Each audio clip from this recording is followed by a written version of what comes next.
అలాగే మనం తదుపరి రాశి ఒకసారి చూసుకున్నట్లయితే వృశ్చిక రాశి. మరి ఈ వృశ్చిక రాశి వారికి కూడా అంటే శని వక్రగతి కుంభరాశిలో జరగడం వల్ల మరి వీరి యొక్క గ్రహస్థితి ప్రకారం వృశ్చిక రాశి వారి యొక్క గ్రహస్థితి ప్రకారం మరి వీరికి ఎటువంటి ఫలితాలు రాబోతున్నాయి అంటారు? వృశ్చిక రాశి వాళ్ళకి చతుర్థ స్థానంలో శని యొక్క సంచారం వక్రగతిలో ఉండటం వల్ల సహజంగా 5 గ్రహాలకు వక్రగతి అనేది ఉంటుంది. సూర్యచంద్రులకు వక్రగతి ఉండదు.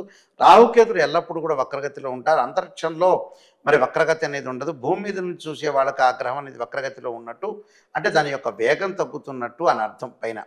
మనం చూసే వాళ్ళకి ఏంటంటే వక్రగతి వెనక్కి వెళ్ళిపోతున్నాడు ఆ గ్రహం అనేది మనం ఆలోచన చేస్తుంటాం.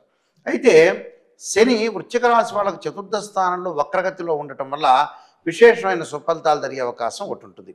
అంటే ఆర్థిక పరంగా ఆదాయం పెరగటం ఒకటి, ఉద్యోగంలో ప్రమోషన్లు, ఉద్యోగంలో అనుకూలంగా ఉండటం, ప్రతి పనిలో కూడా ఆదాయం బాగా పెరిగి ఆలోచన సరళి మానసికంగా ప్రశాంతత ఉండే అవకాశాలు ఎక్కువగా ఉండటం, అలానే వివాహ శుభ కార్యక్రమాల్లో పాల్గొనే అవకాశాలు ఎక్కువగా ఉంటాయి.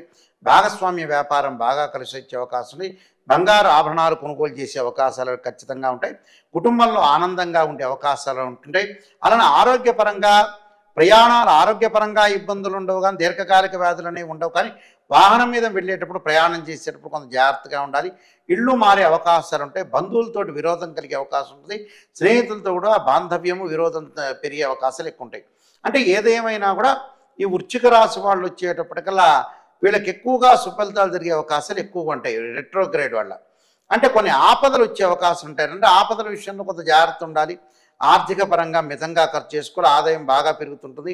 ఇంట్లో గృహ ఉపకరణ వస్తువులు కొనుగోలు చేయటం, వాహనాలు కూడా కొనుగోలు చేసే అవకాశం, ఎలక్ట్రికల్ గూడ్స్ సంబంధించిన కూడా ఎలక్ట్రానిక్ గూడ్స్ కూడా కొనుగోలు చేసే అవకాశాలు ఉంటాయి. కాబట్టి కొన్ని పెను మార్పులు సంభవిస్తాయి. పెను మార్పులు అంటే సుఫలితాలకే జరిగే అవకాశాలు ఎక్కువ ఉంటాయి, కానీ చెడు మార్గాలు అనేవి చాలా తక్కువగా ఉంటాయి. ఒక 10% మాత్రమే ఉంటాయి. అలానే విద్యార్థులు ఏకాగ్రత పెరుగుతుంది. స్త్రీలు తన కాళ్ళ మీద తన నిలబడాలని, గతంలో ఏదైతే వ్యాపారం కానీ ఉద్యోగం కానీ నిలుపుకోలేకపోయారు అలాంటివన్నీ కూడా మళ్ళీ కొనసాగించాలని, కుటుంబాన్ని కాపాడాలని, తన పిల్లల్ని తను చూసుకోవాలని ఆలోచన చేసి ముందుకు వెళ్ళటం అనేది జరుగుతుంది. కొన్ని పరిహారాలు చేసుకొని ముందుకు వెళ్తే వాళ్ళకి సక్సెస్ అయ్యే అవకాశం ఖచ్చితంగా ఉంటుంది. ఓకే గురుగారు, వృశ్చిక రాశి వారికి ఎలా ఉండబోతుంది అనే అంశం గురించి అయితే మాకు చెప్పారు. మరి వీరు ఎటువంటి పరిహారం చేసుకుంటే వీరికి బాగుంటుంది అంటారు? వాళ్ళు తప్పకుండా ఆంజనేయాయుధే వాయుపుత్రాయ ధీమే తన్నో హనుమత్ ప్రచోదయాత్ అనే మంత్రాన్ని వీరైతే మంగళవారం ఆంజనేయ స్వామి యొక్క ప్రదర్శనలు తమలపాకులతో పూజ చేయటం వల్ల మంచి జరిగే అవకాశం ఖచ్చితంగా ఉంటుంది. కాబట్టి ఆంజనేయ స్వామి యొక్క ఆరాధన చేయటము, రాహుకాలంలో దీపం పెట్టడం వల్ల కూడా వీళ్ళకి మంచి జరిగే అవకాశం ఖచ్చితంగా ఉంటుంది. అలానే అంగారకుడి యొక్క ప్రార్థన చేయటం కూడా మంచిదే.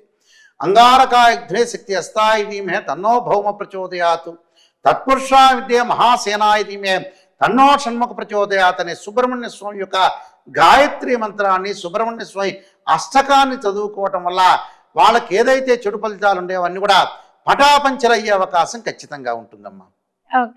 ఓకే గురుగారు, వృశ్చిక రాశి వారికి వచ్చేసి ఎలా ఉండబోతుంది ఏంటి అనే అంశం గురించి అయితే మాకు తెలియజేశారు.